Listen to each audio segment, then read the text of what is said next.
nice smooth roll and all of a sudden my front end just dropped, but that's not bad. All I had to do is just head up that way.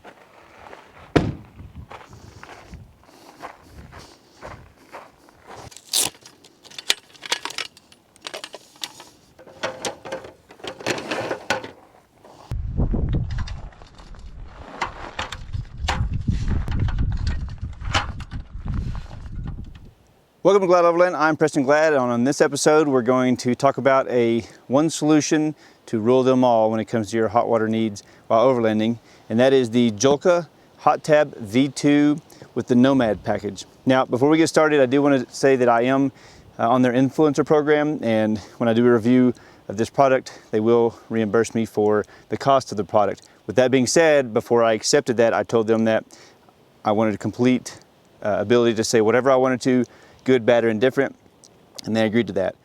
So with that being said, let's take a look at this. I think this is really going to fulfill all of your needs, whether it be washing dishes, taking a shower, or simply just pulling in water from a source into, if you have, like I do, an on-board 30-gallon water container. Now, this did originally start in Australia.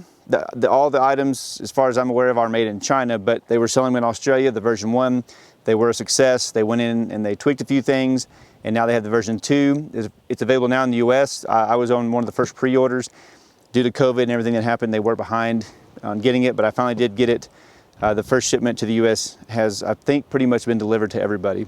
So you can get 15 hours of hot water off of one 20-pound propane bottle, which is really good. I carry 20-pounders right down here. The max temperature on this is 122 degrees Fahrenheit. The minimum water pressure is 10 psi. The maximum water pressure is 130 psi. Your propane hose length that it comes with is 4 feet, and your shower hose length is 6 feet. So those are just some things to note. Let's go ahead and get into the package. So it comes in this container, which has dual purpose. One, it holds everything, and it's very well made, very durable. You can sit on this. I keep it in the truck, and I use it as a bench. And it also doubles as your sink as well. So you take off the tops. There's 2 sections, and here in a minute I'll show you where they go. They're going to go back on here. It comes with a quick start guide, and the nice thing I like about the quick start guide and the manual itself is they're made out of water resistant, waterproof material. So you don't have to worry about it getting wet, which they're going to get wet because when you use this system, when I've put it up, I've had kind of water pooled in the bottom. So if you're in a cold environment, keep that in mind. Also with this system and any system like this, I've made a homemade system similar to this myself. It wasn't as fancy, and it froze, and I didn't properly drain this, so you do have to properly drain these, or you will bust these hot water heaters. So it comes with your LP hose, which is got a regulator on it and a quick disconnect that will go into the Joolca itself. It comes with the hot tap unit. Now there are several different ways to mount the hot tap unit. There's the ground mount that I'm going to show you here in a minute that's in here. You can get a kit to mount it on the back, so it's a bracket that'll fit on to whatever surface you want to, and then it'll slide down on it. You can hang it, and it's got 3 different positions, or 2 different positions, to make sure that it hangs level. Next are your hoses. So you've got varying different hot and cold hoses because you can run both the shower and the sink simultaneously. And these are all quick disconnect, and the quality of these hoses and the quick disconnects is very, very good so far in my use. I don't think you're gonna have any problems with them as long as you keep them clean and don't run over them. But keep in mind they are plastic, and so they are breakable. Next you have your pump itself, and the pump is a 12-volt pump. It runs off the 12-volt, and it has about a 12-foot cord that you can plug in to any cigarette lighter plug. I have one here on my treehouse. You plug it right in, and it will pump for you. Now we have the base, and the base has a cutout here in the back, so you can run the lines this way, or you can run the lines directly underneath it. And so you set the base down, and the hot tap itself just fits right in there like that. and then all your lines run in right here. Again, you can run them access through right here, or you can just go up underneath.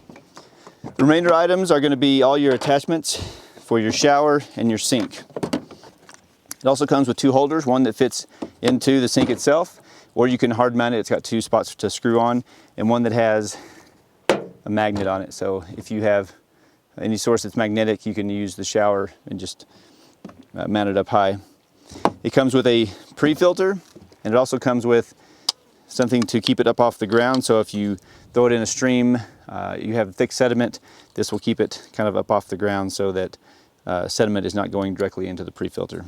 And then the one thing that I have added is the item I bought at the Home Depot, and it's basically an adapter to go from output 1/2 inch to 3/4, so you can use a standard garden hose for your input on the HotTap. Now the way your sink works is you just take the top, the lids, and you put them in the notches.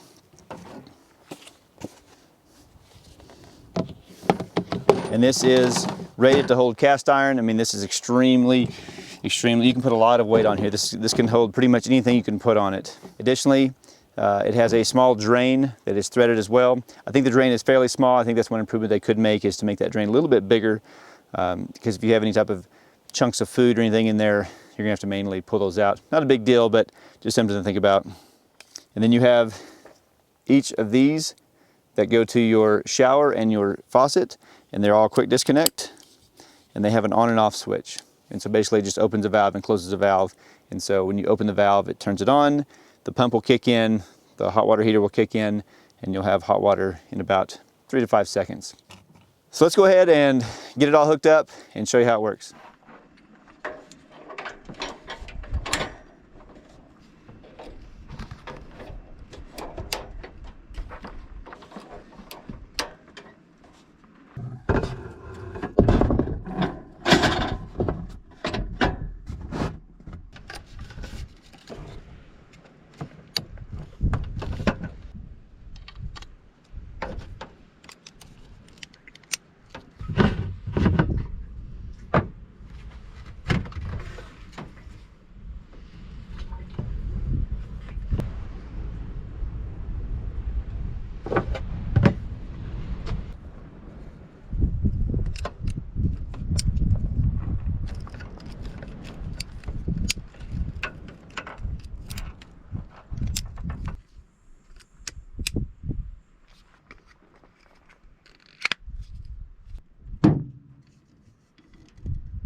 So now that we got it all hooked up, looking at the display here, you've got a low battery, a no water flow, flame not lit, and an overheating safety cutoff. So there's a couple of different factors you have to think about. If the wind, if you're in, like I'm in heavy wind right now, there's not a whole lot of wind right here where it's sitting, but the wind can blow the flame out.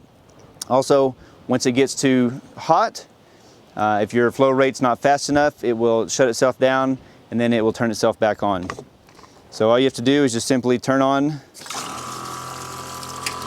and then the flame is just now lit on the inside. And then you can see the current temperature. Now if it gives you EE, that's an error, and you can refer to the manual and it gives you troubleshooting tips for that.